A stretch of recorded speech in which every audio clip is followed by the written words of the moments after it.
മാർത്താണ്ഡത്തെ മലയാളി വിദ്യാർത്ഥിനിയുടെ ആത്മഹത്യയിൽ അറസ്റ്റിലായ Bethlehem nursing കോളേജിലെ principal ഷീജയെ ഇന്ന് കരിങ്കൽ പോലീസ് സ്റ്റേഷനിൽ എത്തിക്കും. ചോദ്യം ചെയ്യലിന് ശേഷം വൈകുന്നേരത്തോടെ കുഴുത്തുറ കോടതിയിൽ ഹാജരാക്കും.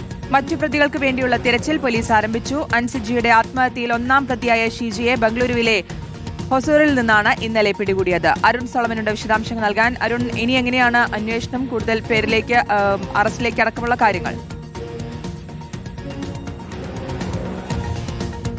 ശ്രുതി, അശ്വതി, ഈ കേസിൽ തുടക്കം മുതൽ തന്നെ കരിങ്കൽ പോലീസ് കേസ് അട്ടിമറിക്കാനുള്ള ഒരു ശ്രമം നടത്തിയിരുന്നു എന്നുള്ളത് വളരെ വ്യക്തമാണ്. കാരണം ഈ കേസിൽ അൻസിജിയുടെ മൃതദേഹം ഇൻക്വസ്റ്റ് ചെയ്യണമെന്നുള്ള ആവശ്യത്തിൽ അതിൽ RDOയുടെ സാന്നിധ്യം വേണമെന്ന് കുടുംബം മുന്നോട്ട് വച്ചിരുന്നു. ഏകദേശം 2 ദിവസം എടുത്തു RDOയെ ഈ തിരുവനന്തപുരം മെഡിക്കൽ കോളേജിൽ എത്തിക്കാനായിട്ട്. അതിൽ തന്നെ വലിയ ഒരു പിന്നോട്ട് പോകുന്ന ഒരു സമീപനമാണ് പോലീസിന്റെ ഭാഗത്തു നിന്നുണ്ടായത്. ഏറ്റവും ഒടുവിൽ ഈ കുടുംബം തന്നെ കന്യാകുമാരി ജില്ലാ പോലീസ് മേധാവി സ്റ്റാലിൻ IPS നേരിട്ട് കണ്ട് പരാതി നൽകുകയായിരുന്നു. അതിന്റെ അടിസ്ഥാനത്തിൽ തന്നെ കുടുംബം നൽകിയ ഏറ്റവും പ്രധാനപ്പെട്ട 7 പ്രതികൾ, അതിൽ ഒന്നാം പ്രതി കോളേജിന്റെ തന്നെ ഈ പ്രിൻസിപ്പളായിട്ടുള്ള ഷീജയാണ്.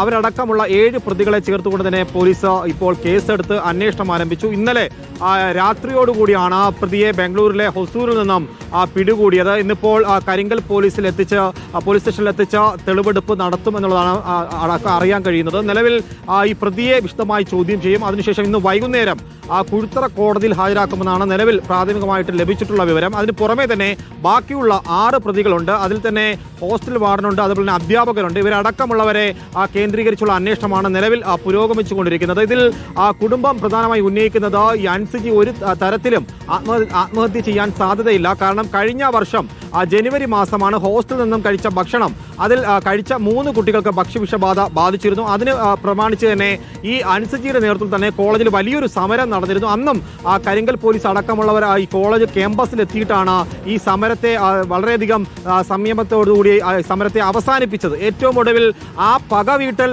കോളേജ് മാനേജ്മെന്റിന്റെ ഭാഗത്ത് നിന്ന് പലപ്പോഴായിട്ട് ഉണ്ടായിട്ടുണ്ടെന്ന് കുടുംബത്തോട് അൻസിജി കഴിഞ്ഞ 1 വർഷമായി പറഞ്ഞിരുന്നു. പക്ഷേ ഇനി 1 വർഷം കൂടിയല്ലേ ഉള്ളൂ, അതുകൂടി കഴിഞ്ഞ് കോളേജിൽ നിന്ന് പഠിച്ചിറങ്ങാമെന്നുള്ളൊരു ആത്മവിശ്വാസം കുട്ടിക്കും കുടുംബത്തിനും ഉണ്ടായിരുന്നു. അങ്ങനെ ഇരിക്കുമ്പോഴാണ് ഓഗസ്റ്റ് മാസം 14-ാം തീയതി ഈ സംഭവം നടക്കുന്നത്. എന്തായാലും ഈ കേസ് അന്വേഷണം ഇപ്പോൾ കന്യാകുമാരി ജില്ലാ പോലീസ് മേധാവിയുടെ നേതൃത്വത്തിലാണ് നിലവിൽ പുരോഗമിക്കുന്നത്. അശ്വതി, ശ്രുതി.